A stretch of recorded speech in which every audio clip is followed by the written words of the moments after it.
Hali o'quvchilar, salomlashib olamiz. Hamma tayyormi? Demak, darsimizni boshladik. Shu sinf xonalariga yetkazganiga shukronalar aytamiz. Vazifa sifatida Alisher Navoiy hayoti va ijodiga oid ma'lumotlar bilan tanishib kelishimizni uyga vazifa qilib bergan edik. Demak, bugungi darsimizni ikki guruhda bo'lgan holatda davom ettiramiz. Erkin ishtirok etishimiz kerak. Tushunarli? Fatmalarga o'qituvchilar ijodlarimizni yozishimiz mumkin.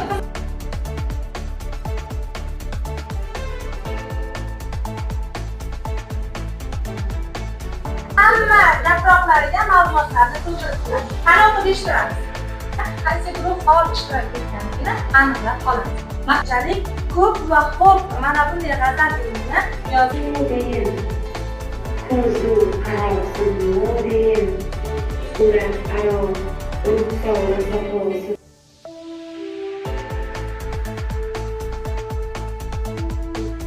Yorning qoshlarini yoysimoqligi, ko'zlarining qaroligi Qofiyaning katta ahamiyati bor deyapti. Demak, degan ma'noni beradi. Yoki to'g'ri. Menga qofiyalar so'zlarini kitobdan o'qib eshittiradi. soyabon metodidan foydalanamiz.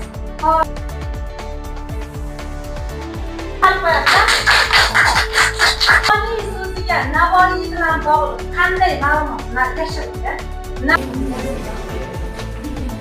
Hammanikiga tekshirib olamiz. Tushunarli? bag'ishlangan Navoiy romanini sovg'a qilaman. Ustozlarning ustozi hisoblanadi.